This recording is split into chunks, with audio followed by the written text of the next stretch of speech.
I am Brad Keelor. She is Shana Carroll. Coming up next on Director's Cut, find out why she is such a big fan of ChatGPT.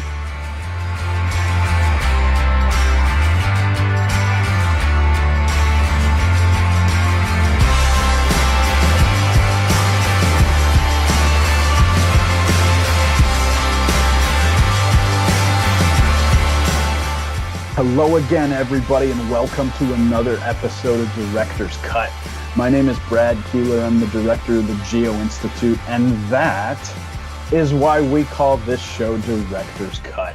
Every single week, I talk to a different GI member who has plenty of stories to tell. I always say that, but they only tell those stories when I ask the questions. It doesn't matter. They still tell the stories. Some of them are personal, some are professional, and all of them are fun. If you don't know anything about the Geo-Institute, well, often I say I question why you are here, but thank you for joining us. After you watch this interview today, head over to geoinstitute.org, where you will find out a great many things about us, including that we are a technical society with about 12,000 members, most of whom are geotechnical engineers and or geologists, and that we are part of the American Society of Civil Engineers. And if you like what you see today, and I always feel very strongly that you will, you should click like, subscribe, and get notifications, and we will let you know every time we lovingly post something to the YouTube channel. Now, our guest this week comes to us from not very far away from where I sit in the palatial Keelor estate, just a short drive up I-95 in the environs of Baltimore, Maryland, where she is president of D.W. Kozera. It is Shana Carroll. Shana, welcome, and thank you for doing this. Hi, Brad. Thank you.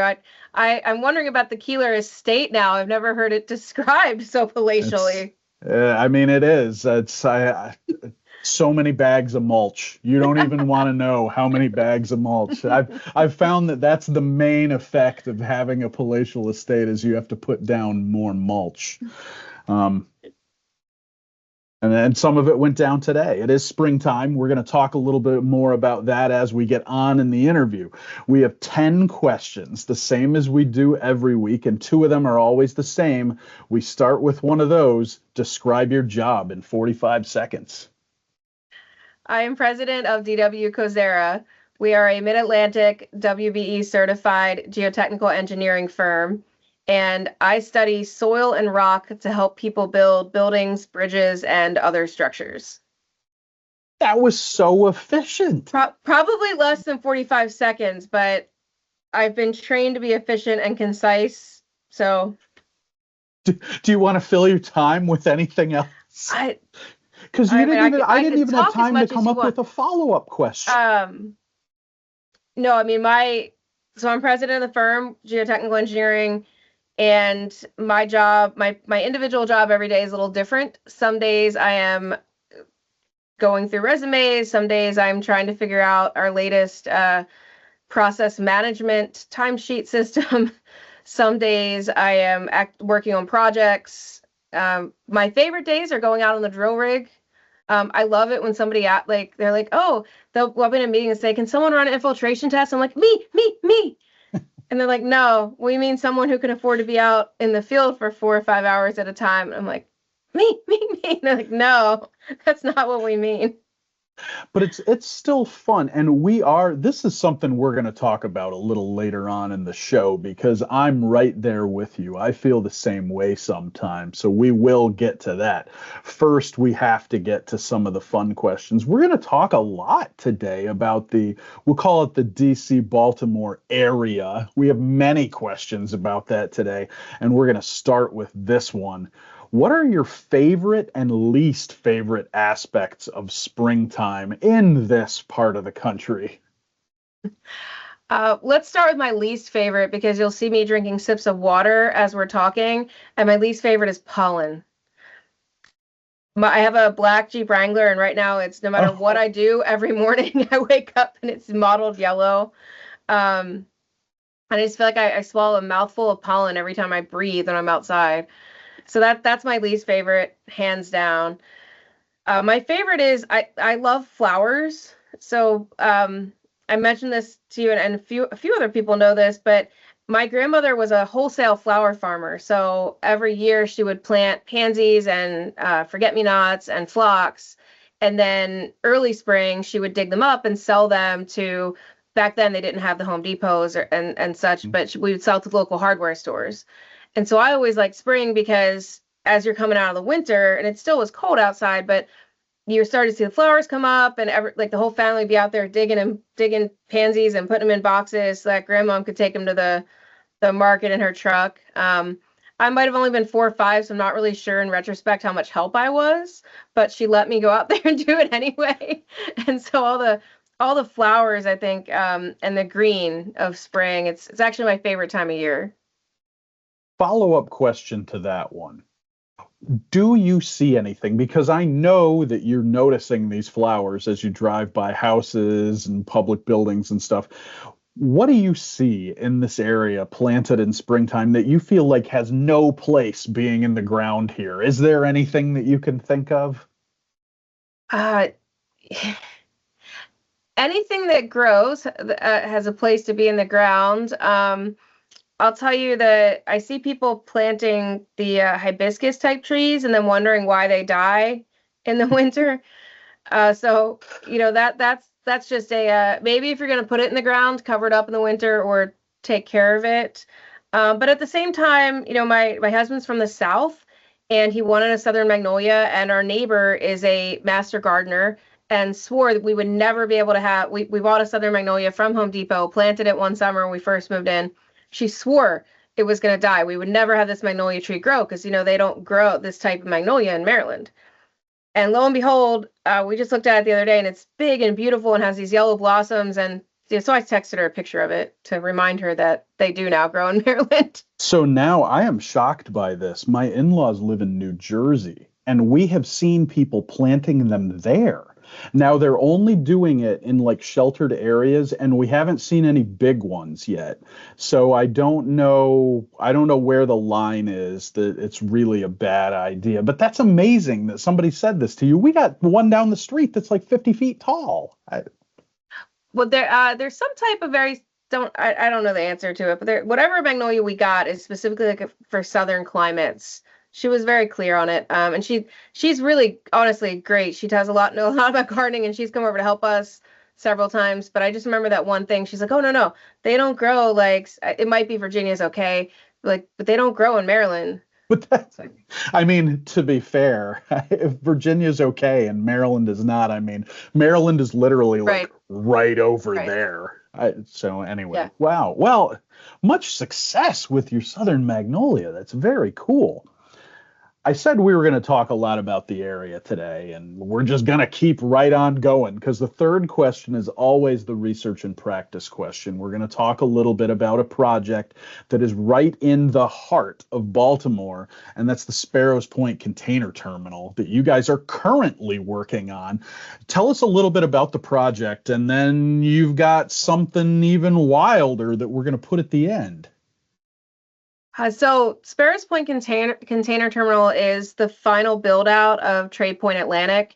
If you're familiar with the Baltimore area at all, the Bethlehem Steel used to have a huge parcel in the Sparrows Point area right adjacent to the Key Bridge. And this group, so actually owned by Redwood Holding Companies, Trade Point Atlantic bought the property. And I mean, I remember first going out to that property around 10 years ago, and it looked like a scene from Mad Max. I mean, you're not quite sure like what kind of person or building or like robot's going to come out of these dilapidated buildings. And it was really quite a sight. And to look at what they've done from that point till now, I mean, it's this huge mid-Atlantic logistics hub. They have their own rail. They have roll-on, roll-off cargo. They do... We helped with an initial called the inner berth that's up into the channel a little bit, and it's just a really neat site.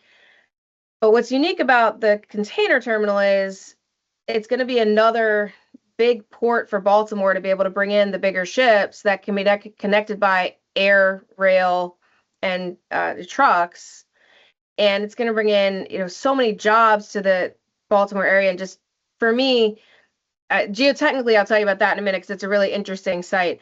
But just being from Baltimore, this project is going to change the economy of the area, and it's going to change the economy of Maryland and the Eastern Seaboard. So it's just really neat to be part of a project.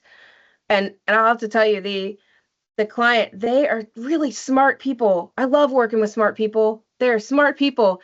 And they brought together other smart people to help build this site out. So it's so cool working on this job because you're always learning something new.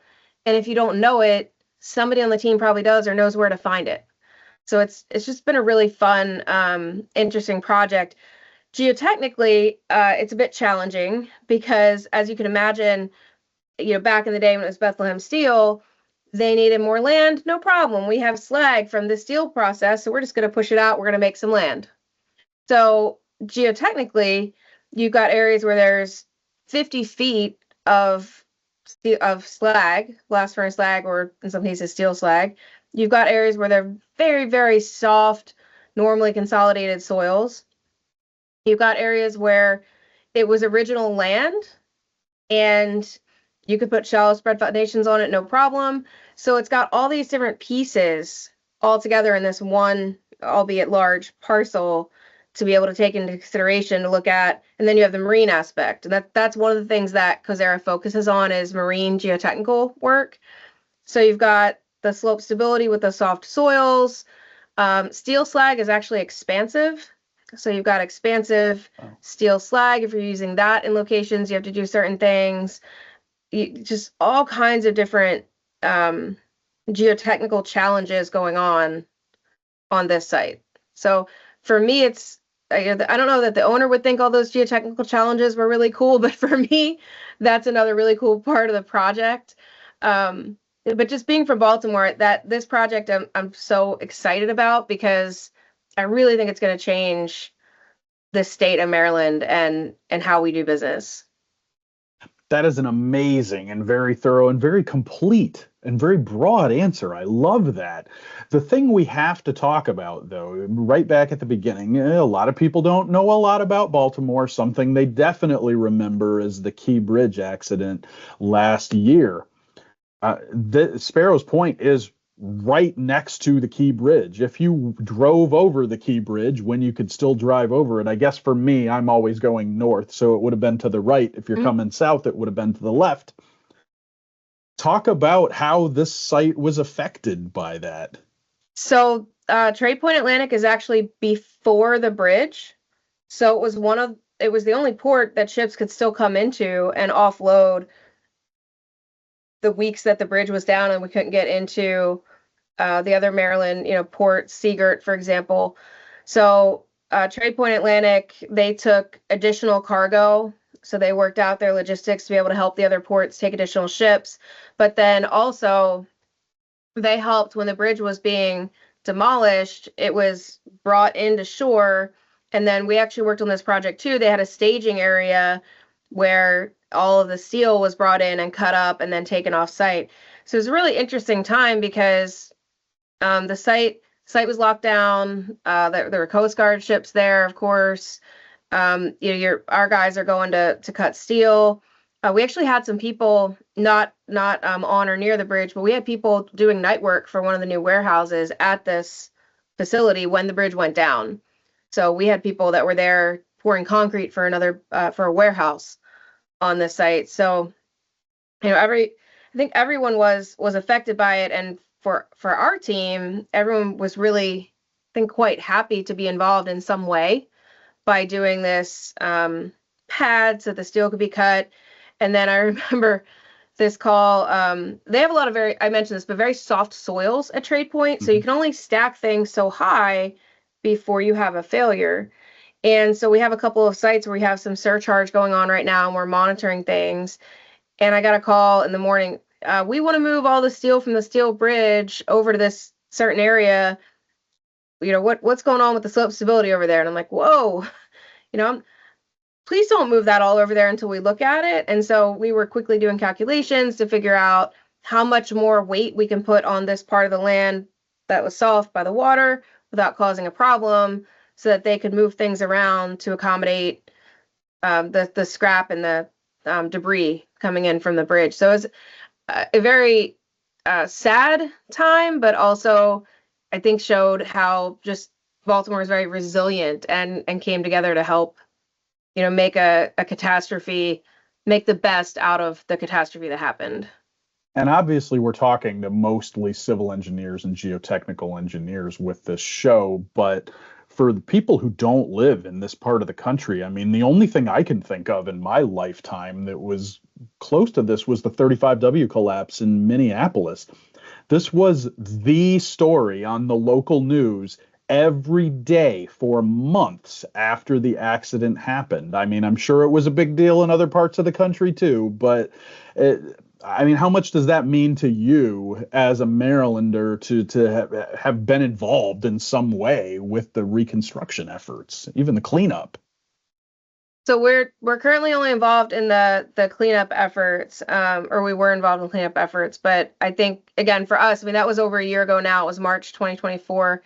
And well, actually, two things happened out of that. One, I hadn't mentioned to you before. But so we all, I think, internally were very happy to be engaged and be able to play even a small part in that cleanup effort. I don't know if you know this about me, Brad, but I like to talk and I like to talk to people. And somehow, I don't even know how this happened. Somehow, some way, it was within two days or so of the bridge collapsing. I connected with this lady at Construction Angels, and they're a nonprofit who essentially they put hands in the money of the construction worker's family pretty much like immediately after a disaster like this. And she was searching for the families because the construction company they worked for, rightly so, was not taking any calls or doing press or anything like that.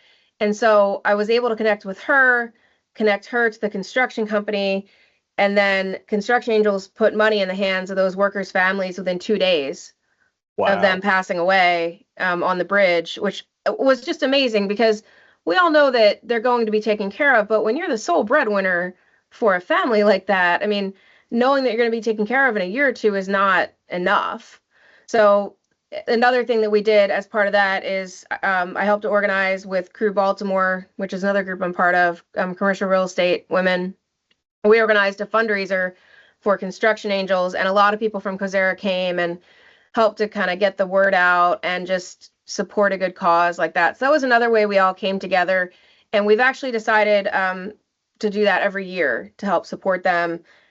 Hopefully another tragedy like this doesn't happen, but they do have other scholarships for the children of fallen workers and for college students studying construction. So that's the other way that our company was affected, is we were very active in helping to put that together. Oh, that's great. And that's fantastic to see the arc of everything through those three answers. So thank you for the stories on all of those. And we're going to talk a little bit more about the area here in a minute. First, we have to get to another, I call them the fun questions. Really, they're all fun, but long drives. I'm a podcast person. I still have CD players in my cars because I will still take a stack of CDs. That's when I get to do a lot of listening because there's nobody in there to bother me necessarily. Shana, how do you pass time on long drives? So, Brad, it's not with CDs because my CD player is broken. In fact, my entire radio is broken and has been for several years. Because I drive. Do you go with the dash mounted Bluetooth speaker? No, that's a good look. I just use my cell phone. I put my cell phone in its holder and I just listen to it. I drive an old Jeep Wrangler and I refuse to get rid of it because I love that Jeep. It's gotten me so many places, and my husband's like, please let me put a radio in it. And I'm like, no, something else might break.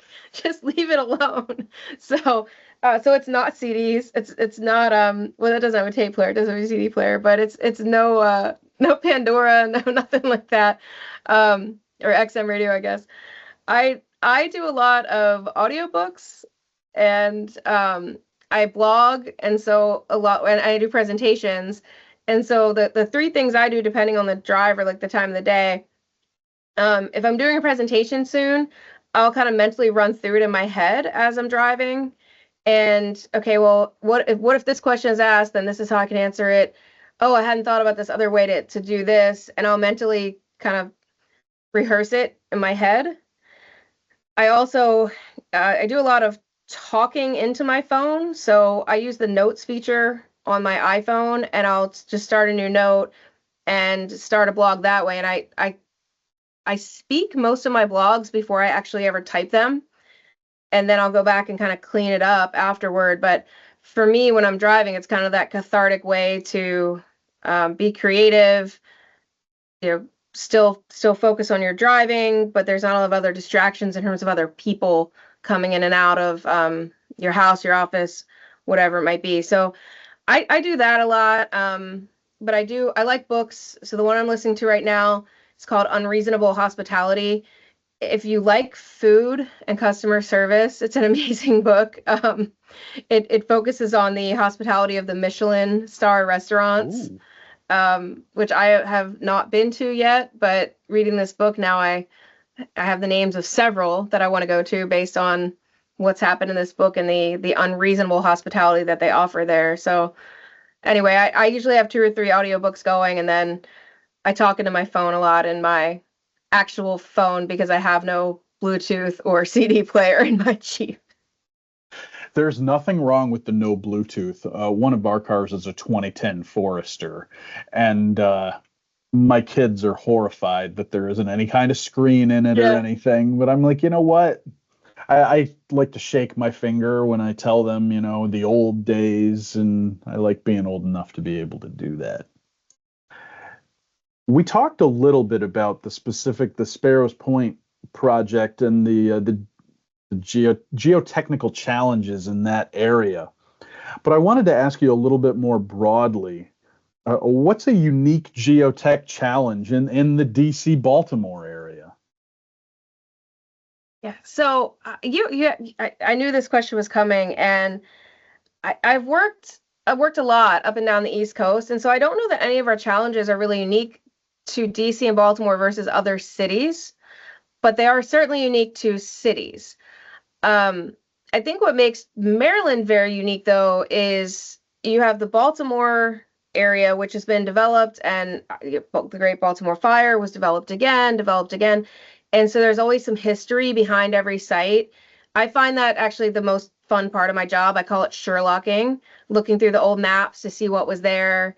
Uh, how might we find the site? Do we think there's 5 feet of fill, or do we think maybe there's a manufacturing facility before by looking at the maps? I think that part is really cool to look at the history of what was there while we're building what's coming. And you have that in every city. You have that in Philadelphia, you have that in DC. But in Maryland in general, you have that city area, and then as you move west, I mean, you can imagine then you go all the way out to the mountains in Hagerstown, where you have rock cuts to deal with. So I think it's a very unique state just simply because of the amount of different geology, the breadth of geology that it covers versus perhaps some other areas. You have Trade Point Atlantic, deep, soft soil. I love instrumentation. So monitoring the pore pressure in the settlement as these surcharges are happening and getting real-time data for me is just so geeky cool. You don't have that a lot. You don't have that, once you get on the other side of 95, you're in the Piedmont, you don't have a lot of Yeah. those soft clays. Maryland kind of has it all geotechnically just because of the way our geology has been deposited or formed over time. That's a good answer. I like that. I think the last time I asked somebody this question, the answer was basically, well, we have a lot of old stuff and we have a lot of national park land. And both are true, but I do like your answer there. I just found out that Maryland doesn't have a national forest. I'm not Yeah, none of sure. them overlap into the Yeah, state. It's kind of weird. I'm not sure who I need to talk to about that, but we have some nice forest land, and I was really disappointed. Like, you're giving money to the national forests, and like there's none in Maryland. Like, The other question that we ask everybody when they come on the show, they have to tell their GI story, really. How did you first get involved with ASCE and GI? I first got involved with ASCE when I was in college. So I went to Bucknell University, which is essentially the center of the rectangle of Pennsylvania. And I'm not sure what they do now, but at the time, the civil engineering department had money set aside for a certain amount of students to go to different conferences. And I was working with Jeff Evans at the time on my master's degree. And he said, hey, I've got money. Do any of you guys want to go out and go to this conference and meet some people? And it was in Pittsburgh. I was like, man, Pittsburgh sounds fun. I didn't know anything about Pittsburgh. Amazing food, by the way, in Pittsburgh. And so me and a friend who is also still a practicing civil engineer, we drove out to ASCE, and they, all the practitioners there were very welcoming, gave out business cards. Hey, if I can help you, let me know. One person even offered to do like a mock interview, even though they weren't hiring. Just very gracious folks. And then fast forward a few years, I wasn't very much involved until I worked at GeoSyndec for a few years, and I wasn't very involved. Then I went to Geostructures at the time, Leesburg, Virginia, and we had been very active in a group called the National Capital Geotechnical Executive Committee, because the group was formed so long ago that it was like a committee off of the National Capital section. And then the Geo-Institute was formed, and we were able to sign the Memorandum of Understanding and become the National Capital Geo-Institute. So I was involved kind of throughout that whole process. And the first meeting I was involved was I went to a meeting in Maggiano's, because all the meetings always ever in National Capital have been Maggiano's. And somebody said, oh, we're looking for a volunteer to do this thing. And I went, well, I mean, I can do that thing. And then like, great, this is your job now. And I had no idea what I was signing up for. And here I am, at 2005, almost 20 years later, still doing some version of that thing, which is awesome. But that's my first memory of ASCE and of Geo-Institute. I remember raising my hand and saying, yeah, I can do that one little thing. And here I am still setting up, like helping to set up the programs and helping, not the programs, the annual symposium, and helping to move the chapter forward. And I think that's really all it takes, right? That's what we always try to tell people, is that if you think, oh, there's nothing I could do, I couldn't get involved. There's really, especially in the local groups, there's opportunities for everyone, and they'll work with you to find what your skill set is and ways for you to help. And if you get overwhelmed and you can't do it, you're not going to get fired because you're a volunteer. That's the beautiful part about all of it. We've started calling them micro volunteering opportunities, because not everybody has time for the commitment, right? But Sandarva, for example, is our current programs chair. Not everybody has time to do what he does and reach out to the venue, get the contracts, make sure the speakers' bios are together so that our secretary can put them out, for example.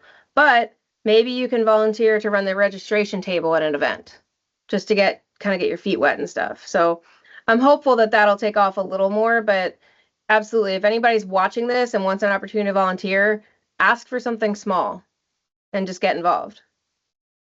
That is a fantastic pitch to all the viewers. And also shout out Pittsburgh, because I feel like in the grand scheme of things, of all the cities of this fine country, Pittsburgh is not always at the top when people think of fun places to go. Here, I will break some news. Pittsburgh is pretty fun.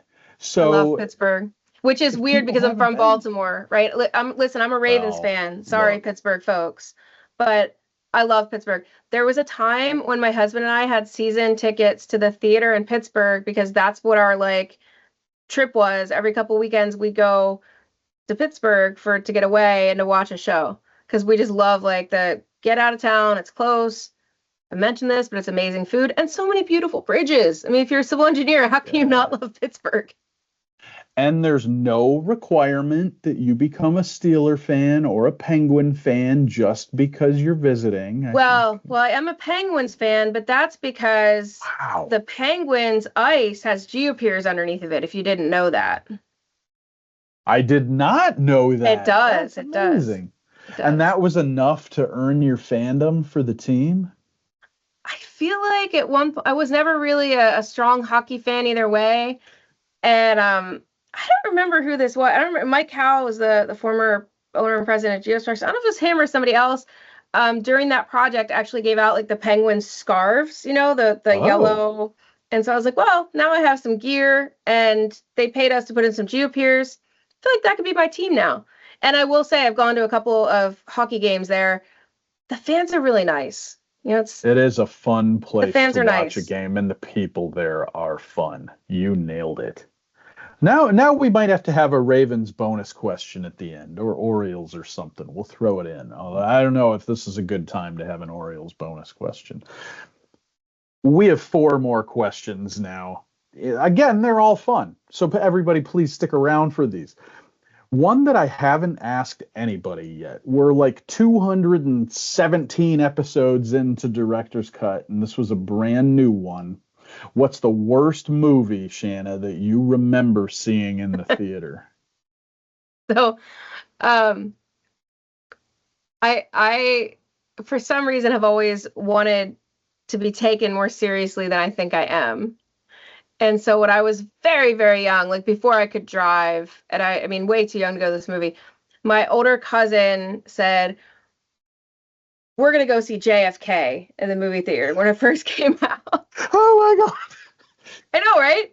And like, I'm not into political science, by the way, Brad. Like me, I've always been into like the dirt, the gardening, the active lifestyle, right?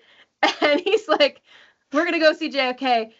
And I remember thinking, I think this is a bad idea to spend like, my like well, we got flower money from help my grandmother put the flowers in, but to spend my earnings on, because I wasn't super young, like I knew what I was doing, but I was definitely not like I don't even know if I would like that movie now, but I maybe was like 10 or something like that. We went to see JFK, and I don't know how long the movie is. I think it's like It's 3 hours like or something, yes. but we sat through that entire movie, and afterward we're like, that's the worst thing I've ever done. But I do think an important point here. So this was 1992, I think that Yeah, it was movie early came out. 90s. When I don't know if this is a generational thing or what, but when you spent your money on something like that, then there's no way you were going to leave Oh, early absolutely. because it It was was, our money. We wanted to get yeah, our money's worth. And then we yes. also thought it was like 3 hours, so we got more value for it, right? What I didn't understand at like, I don't know, 10 years old was that you're not really getting any value if you don't enjoy the movie about JFK. So there were people, because I believe that the Malcolm X movie came out right about the same time. There were people who I knew who went to them back to back, I think. That's like 6 hours of No, that sounds biography horrible. That sounds and a horrible to me. little bit of conspiracy theory, maybe in both, you could No. argue. But that is wow, I didn't expect that because I'll tell you, mine was a very fine Damon Wayans movie from the mid 90s called Blank Man, where he was the superhero. I've And it's never just seen that one. not what, yeah, you and the rest of America. It it just wasn't a very good movie. I love your answer because that is not what I expected at all. Oh wow, that is JFK. fantastic. Yeah. We've Still haven't gotten into rewatched it, by the way, as an adult. I don't plan to. We've gotten into so much. I can't believe we have three questions left. So, one thing I wanted to ask you about, I'm so everybody can now do some math. And if you were 10 when JFK came out, they know about how old you are now. You are the president of the dang company. That's your job. It's challenging. And for people who haven't experienced this, when you enter a leadership position at a younger age, there are a lot of challenging parts about it. I think the perspective from everyone is, oh, it's great. Like, look how fast you Yeah. rose up. There are positives, but there are negatives too. Well, for you, Shanna, what was the most challenging thing about transitioning into a senior leadership position? So the most challenging thing, and I still struggle with this every day, is I became an engineer because I love building things and I love helping people. I didn't become an engineer to review contracts and to figure out what's going on with why this QuickBooks report isn't showing the right way. And we do have a bookkeeper, so I know, the answer is delegate that, but I like to take a deep dive into everything so I really understand it. And so what's hard for me is learning to let go with some things. And especially if it's, for example, a really cool project I want to work on, or so like Sparrows Point container terminal, I'm not the PE of record on that. Drew McLeod from our office is the geotechnical engineer of record. He's doing an amazing job, and I don't have the amount of time to focus to do what he's doing right now because I'm running the company. I'm focused on recruiting, I'm focused on vision, focused on new office space, negotiating lease, all these things. And so that's the hard part for me is I love soil, like I love dirt, and I want to go out and help people build things in the dirt, and I don't get to do it as much anymore. I do keep a handful of my projects that I had kind of, I don't know, there was a day somebody couldn't cover drilling in 2019, and so I went out and did it, and I was like, nope, it's mine now. I'm not giving it back. But for the most part, I don't get out as much as I used to on the job sites, and I don't I have learned, and I actually got a business coach, which has been amazingly helpful in terms of putting things in perspective, to let things go and to delegate. And we'll talk about this, I'm sure, but my new favorite thing is automating. So whatever we can automate, let's just automate it and be done, right? So I've had to learn that, and that's been a real culture shift for somebody like me who I got into geotechnical engineering because I love soils. So we could have so many follow-up questions here. I want to talk about the business coach a little bit because, you are not the only person in the position that you're in right now. And there was a lot of detail there that you gave about that. What was that process like? I mean, how did you think of the idea of bringing this person into your life independently? What was that process like, and what is it like now? I was very blessed. I applied to this program called Goldman Sachs 10,000 Small Businesses, and it's only for business owners of small firms. And as part of that, it's like a little mini MBA program. So you have a session on, for example, if you're looking to expand your business, there's a difference in how you pitch to a bank if you're pitching to venture capital or the local community bank or a national bank or a regional bank. And it's understanding how to do those differently. Understanding how to look at your financials year over year and make quick, educated judgments about where things stand. And as part of that program, they actually give you a business coach for the whole time you're in the program. And you work on you set a, I'm going to call it a vision project. It's not what it's supposed to be called, and it's horrible, I can't remember. But you set a goal, basically, some new thing that you want to do as part of your business. So it could be opening a new location. It could be bringing in a new type of business, anything and everything. So my business coach sat down and helped me map out kind of where we are, where we need things operationally, what's needed to get to the next step for the new things we want to get into. And it just helped, for me, it helped put things in perspective for somebody who's not a geotechnical engineer and doesn't understand our business. She's able to ask the right questions to get me to see where I need to go. And so I actually retained her after this program because her help has just been quite valuable in terms of putting things in a different perspective that I think you don't really get when you're speaking to other engineers. And some of it is also, I also belong to a peer group of other business executives, presidents, and owners, because we're all kind of struggling with the same things. And so that entire process, if anybody's thinking about, do I need a coach or do I need a peer group? And it doesn't matter what level you're in, by the way. I really think that actually this is not scripted, but here's my wish list for Geo-Institute. Peer groups have been amazing. I have them in a few different groups I'm part of. I'm going to get one of the 10 notepads that I have here. No matter what place you're in your career, I think you can really benefit from being part of a peer group to bounce things off of. That is fantastic. I love that answer. And I'm glad that it's been so helpful for you. That's amazing. I think we have so many companies in our community that are small businesses. And I think people, it's very easy to get lost. I mean, Yeah. even within my family, these weren't engineering firms. It's tough for small businesses. You've got your local chamber of commerce that people can plug into and outlets like that. But I got to be honest, what you just described sounds a lot more useful than a lot of the existing resources that It's are more focused. traditional. It's focused. Yeah. Yeah. Yeah.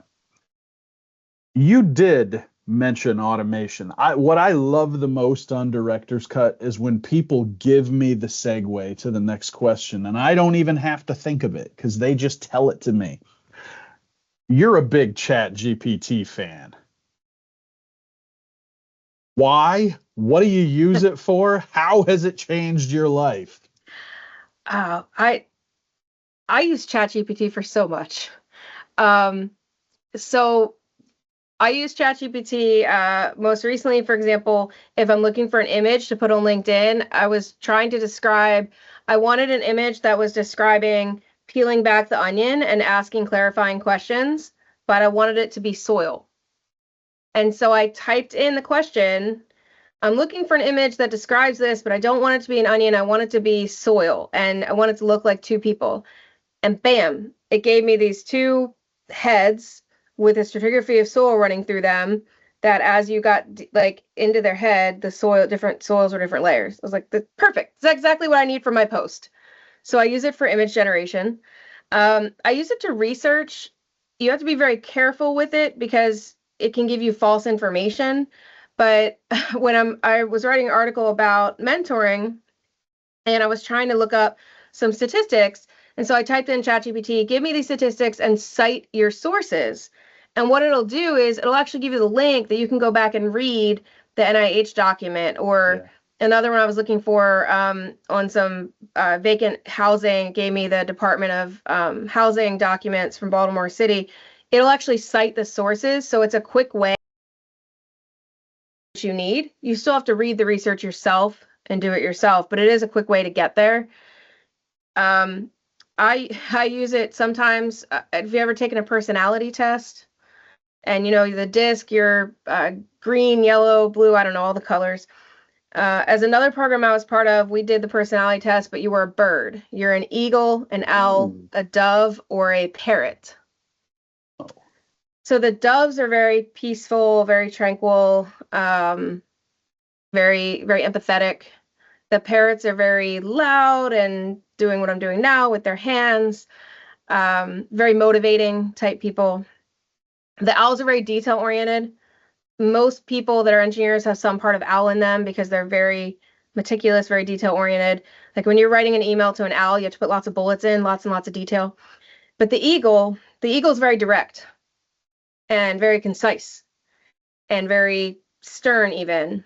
And so I have trained my ChatGPT that when I write an email that I think may be too direct to, say, an owl or a dove, I literally put the email into ChatGPT and say, make this sound less eagle-like. I'm sending it to a dove. Wow. And it'll rewrite it for me. So I use it for some of that stuff. Last night my daughter had a little bump on her nose, and my my caregiver is like, I think it's this, and we should go get her checked out. I'm like, well, I think it's just a bug bite. And then somebody else like, I think it's some kind of chicken pox thing. And I'm like, I don't know. So I literally took a picture of it, uploaded it to ChatGPT, and it wrote back, it's very likely to be an insect or spider bite, but it could also be acne, and you should keep an eye on it. And if it gets infected, take her some, like, just. And by the way, my mom came over later that night and told me the exact same thing without being ChatGPT. So could have just called her. But anyway, I use it for so many amazing things. It'll analyze spreadsheets for you and look for trends. It'll research things for you. You just have to be careful with it and understand its limitations. Except you made heads of dirt. That's. The images are pretty cool. Pretty cool. That You is can actually, spectacular. yeah, you can make, now you have to be careful because you want to be very cognizant that you're not putting something in that might be a royalty type thing.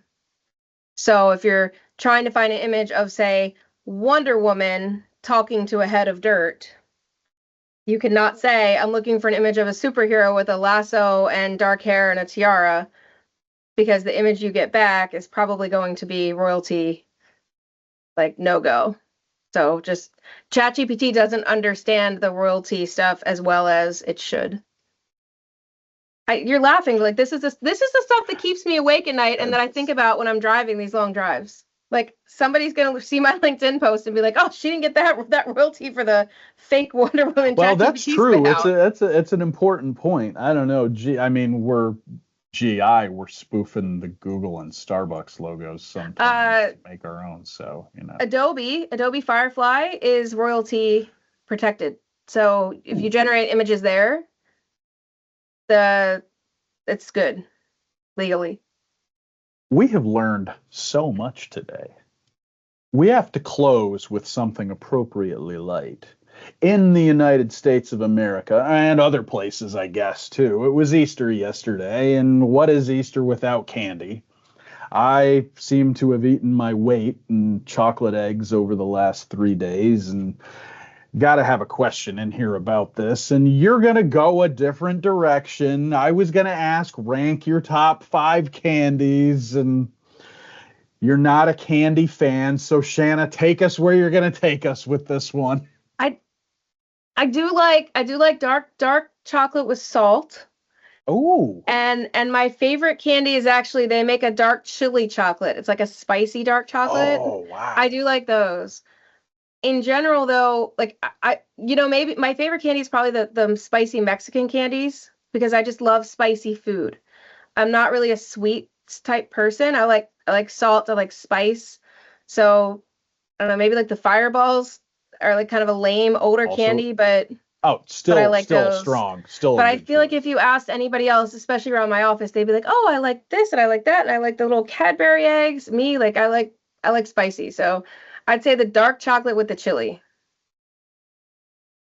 Did you have a favorite when you were a kid, or have you always not been a candy person? I have mostly always not been a candy person. The one exception is I said Cadbury eggs. I do like those little mini robin eggs, but I think it's because you can only eat like 2 or 3 of them. You don't have to eat like a whole bar of it. Yeah. And for me, eating, like, even as a kid, eating 2 or 3 of those like was the perfect amount. Whereas everything else, I'm one of those. I grew up. My grandmother was lived through the Depression, and so everything was very much like you clean your plate. So you open a Snickers bar, you're eating that Snickers bar. And for me, like, I'm like, can I have a thing of salt? I'll like dump some salt in my Snickers bar, maybe. Like, and so I did like those, but I mostly have always been a spicy, like, peppers type person. That is fantastic. Shana, you made it through all 10 questions. You made it through the bonus questions. We talked so much Baltimore today. I even put DC/Baltimore in some of the answers. I don't know why I did that. I think it's instinctive, but we talked a lot of Baltimore, and it was fantastic for our viewers. If you liked what you saw, and you probably did because you're here at the end, click like, subscribe, get notifications, and yes, we will let you know every time we post something to the YouTube channel. Shana, thank you for doing this and for all your great and thoughtful answers. Thanks, Brad. It was so fun hanging out with you today. That's what Director's Cut is about. Once all the mulch is down, I'll be waiting for my invitation to the palatial estate. Well, there's only a little more that has to go, so in theory, it could happen. I'm afraid you'll make me. I'm afraid there. With my gardening experience, you're gonna have me open the bags and start. I hadn't even thought of that, and now it's looking like an even better option. Yeah. And again, for our viewers, we will see you in just 7 days with another episode of Director's Cut.